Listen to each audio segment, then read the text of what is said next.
다음은 수달인데요. 지금까지 이제 다른 대부분 종들이 산림이나 이런 데서 분포했죠. 근데 수달은 좀 달라요. 수달은 이렇게 하천변에서 살아가는 종입니다. 그 수달도 족제비과 동물이에요. 그러다 보니까 발자국이 발톱이 5개가 찍혀요.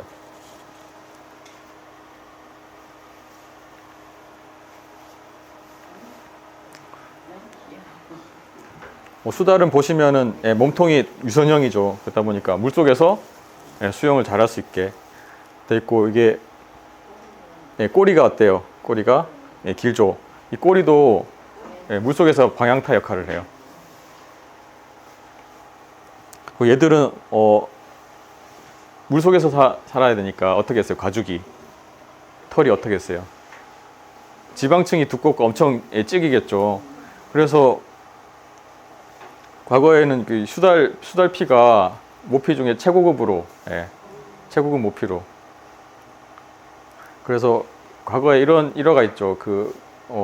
세종대왕이 한글 만들 때 그 집현전 학자들 엄청 괴롭혔죠.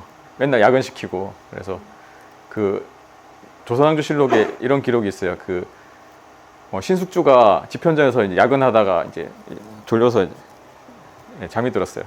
그때 세종이 와가지고는 세종대왕이 자기가 입고 있던 수달피를 벗어서 이렇게 덮어줬다. 그러니까 왕이 입을 만큼 최고급 모피였습니다. 수달이. 그래서 이게 이제 대부분 동물들이 로드킬 당하면은 어떻게 되냐면은 차에 몇 번 차가 밟고 지나가면 어떻게 돼요? 그냥 다 부서지는데 수달은 이게 로드킬 나면은 그냥 원형이 보존돼 있어요. 그런 식으로 이렇게 하여튼 얘들은 그 물에서 살아가려면은 굉장히 촘촘하고 질긴 모피를 가지고 있습니다.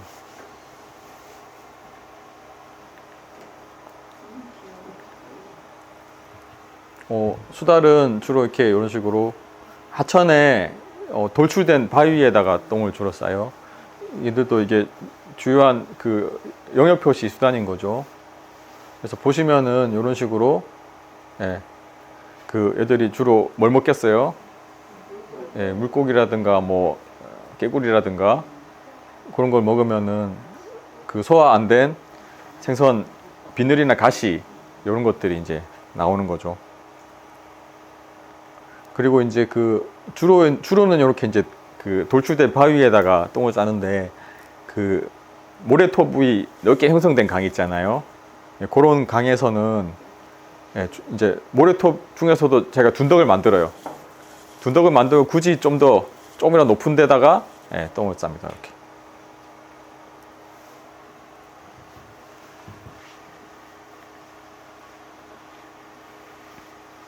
수달은 이게 아까 꼬리가 있잖아요. 꼬리를 어떨 땐 질질 끄고 다녀요. 꼬리 흔적이 남기도 해요. 이거는 수달 가족이 얼음 위에서 이제 뒹구면서 장난을 쳤죠.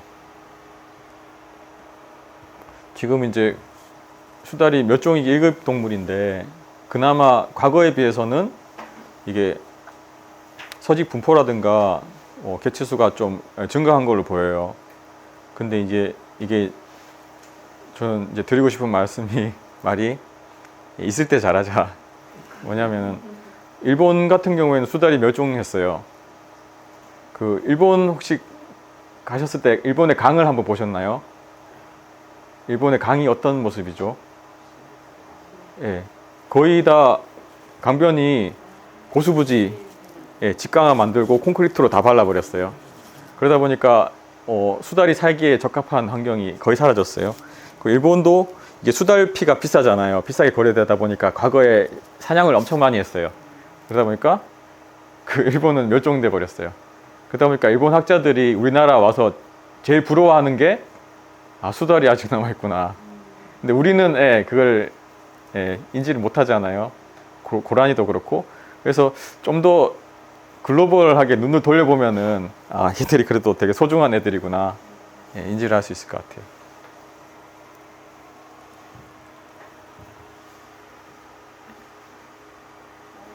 다음은 토끼인데요. 얘는 왜 머리만 있냐면 수리부엉이한테 털렸어요. 머리만 남았습니다. 그 토끼는 발자국 형태가 딱 이렇게 좀 특이하죠. 네, 전형적인 이게 어떻게 됐냐면은 진행 방향이 일단은 이쪽 방향이에요. 앞발이 뭐냐면 앞발이 여기 찍혀 있어요. 앞발로 딛고는 이렇게 뛰어요. 네, 그래서 이런 패턴을 보시면은 바로 이게 토끼의 고유한 패턴이거든요. 뛸 때. 그래서 이런 패턴을 보시면 토끼구나 쉽게 확인이 됩니다. 토끼는 똥이 이런 식으로 황갈색이고 동글동글하게 돼 있어요. 아까 그 사냥 똥 크기랑 약간 비슷해요. 고라니 노루보다 확실히 굵죠. 이게 토끼가 그 과거에 비해서는 지금 좀 많이 보기가 힘들어졌죠. 왜 그렇게 됐을까요? 토끼는 맞아요. 토끼는 좋아하는 서식지가 맞아요. 숲을 좋아해요. 초지를 좋아해요. 그래서 울창한 숲보다는 오히려 초지나 관목지대를 좋아해요. 그러다 보니까 과거에 우리나라 숲이 어떤 모습이었죠? 과거에는 대부분은 민둥산이었죠. 그러니까 토끼가 좋아하는 초지나 이런 것들이 다 깔려 있었어요. 근데 지금은 어때요? 숲이 엄청 울창해졌죠. 그러다 보니까 토끼 입장에서는 과거에 비해서 서식 조건이 나빠진 거예요. 이게 이제 동전의 양면이에요. 살림이 울창해지는 것도. 물론 수혜종이 있어요. 예를 들면은 산림성 동물들 대표적인 게 노루라든가 오소리, 담비, 청설모 이런 친구들은 과거에 비해서 서식 조건이 훨씬 좋아졌어요. 근데 이 메토끼는 토끼의 경우에는 이게 반대의 상황이 됐죠. 그래서 과거에 비해서 오히려 토끼는 보기 힘들어진 상황이 됐습니다. 그래서 이제 중요한 게 다양성의 문제예요. 이게 울창한 숲만이 극상림이 또 필요하지만은 다양한 서식 공간이 담보가 돼야지 생물 다양성이 높아질 수 있는 거죠.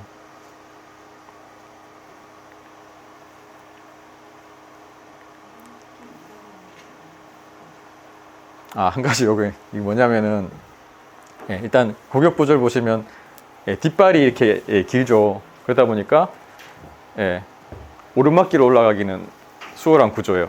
반면에 내리막길은 어떨까요? 꼬꾸라지죠 거의. 그래서 과거에 어르신들 토끼 사냥할 때 몰이할 때 어떻게 했어요? 위에서. 여기 이제 토끼의 고격구조랑 상관이 있습니다. 그리고 토끼는 얘가 이제 소화 흡수율이 낮아요. 그래서 먹고는 똥을 싸면은 자기 똥을 다시 먹어요. 먹어서는 다시 흡수를 소화시키고 나오는 똥이 이런 다 빠져 영양분을 다 그나마 빼낸 이런 두 번째 배설물을 2차 배설물을 우리가 볼 수 있는 거죠. 다음은 이제 멧돼지인데요. 말도 많고 탈도 많은 멧돼지입니다. 이 멧돼지는 가장 이제 주로 볼 수 있는 흔적이 이거를 나무에 보시면 큰 상처가 나 있어요. 여기 이제 멧돼지가 반복적으로 이제 몸을 막 긁죠. 그래서 수피가 다 벗겨지고 상처가 났어요. 주로 이제 어떤 나무에다 하냐면은 그 침엽수, 침엽수다 해요. 그래서 이걸 보면 멧돼지가 여기 살고 있구나 이거를 확인할 수가 있습니다. 그리고 돼지는 멧돼지 또 특징 중에 하나는 흔적이 이런 식으로 그 산에서 물이 솟는 곳 있잖아요. 샘 같은 데서 뒹굴어요. 여기서 목욕을 해요. 지능 목욕을 좋아합니다. 이런 식으로 이제 목욕을 하면 어떤 효과가 있을까요? 일단은 돼지는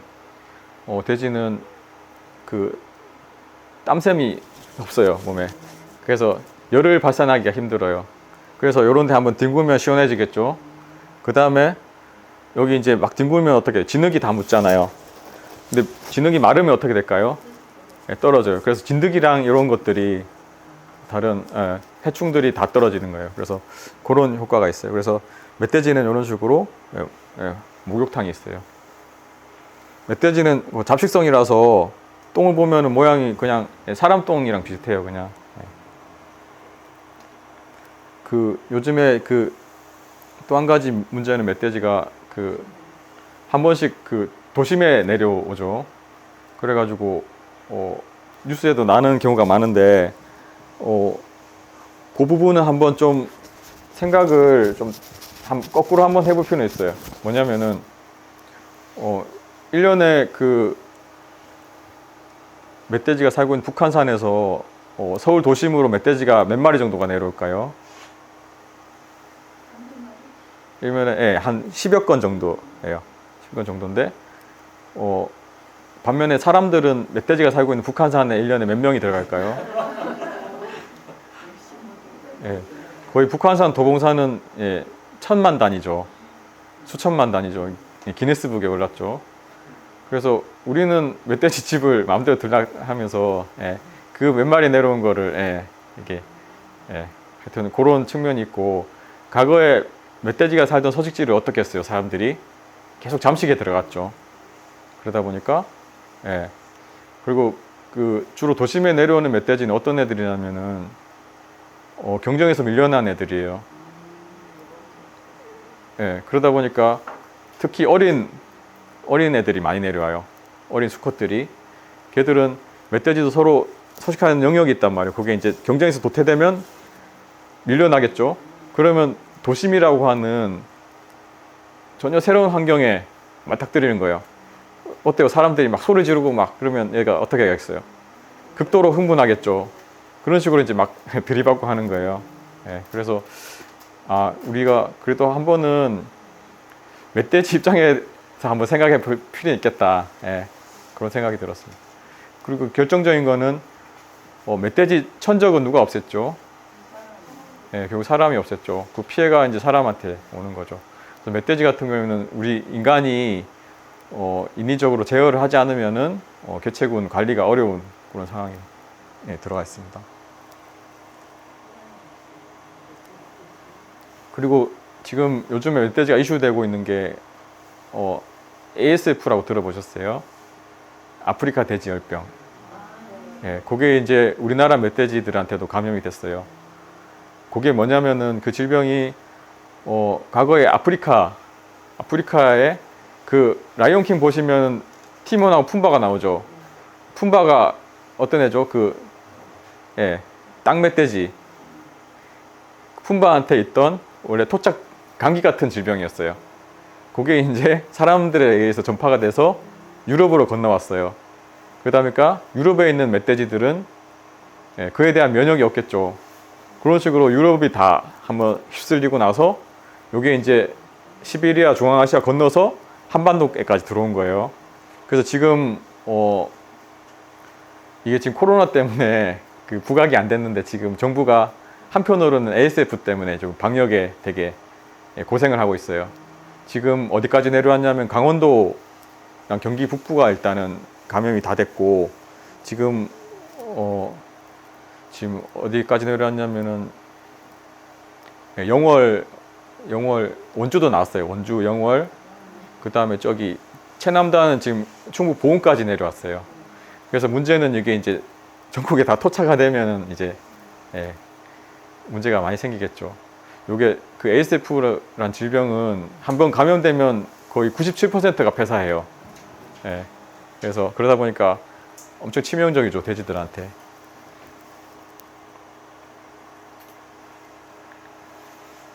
멧돼지 발바닥 이렇게 생겼어요.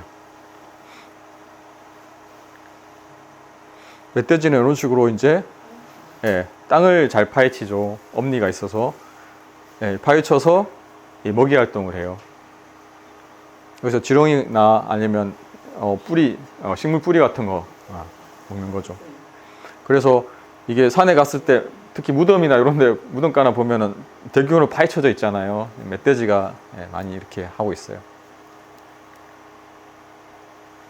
이런 식으로 물웅덩이 있으면은 여기가 목욕탕인 거예요. 그래서 이제 워낙 이제 사람들이 멧돼지에 대해서 안 좋은 부정적인 인식이 많잖아요. 근데 일단은 저도 좀 찾아봤는데 이게 또 숲에서 중요한 역할을 하고 있어요. 이런 식으로 한번 이게 땅을 갈아주면은 경운작용을 하는 거예요. 그래서 새로운 또 종자가 여기서 발화하기도 하고, 이거 뭐 연구 내용 이런 거 있어요. 무슨 양이온 취한 능력의 변화 뭐 이런 것도 있어요. 하여튼 토양에 유익한 역할을 한다는 거예요. 그래서 이게 멧돼지가 농작물 피해나 이런 것도 있지만 숲에서 이런 역할을 하고 있다. 이런 것도 좀 염두에 두시면 좋을 것 같아요.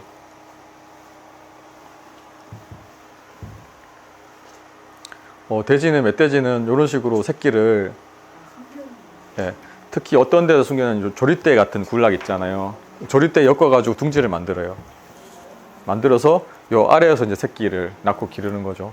멧돼지 새끼는 생후 한 3개월 이전에는 이런 식으로 줄무늬가 있어요. 땡땡.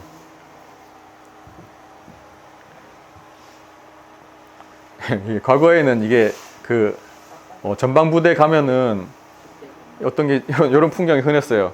왜냐하면 민통선 이북의 부대는 이게 잔반 수거가 어렵잖아요.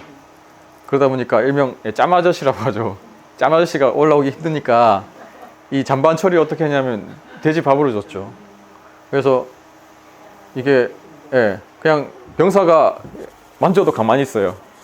애들이 이제 밥 나올 시간 되면은 여기 다 와요. 이제 와가지고 이 밥 나올 시간을 기가 막히게 알아요. 와서. 근데 이게 이제 지금은 전면적으로 다 금지가 됐죠. ASF 때문에. 그래서 이거는 과거에 한때 이제 전방 부대에서 일어났던 일입니다.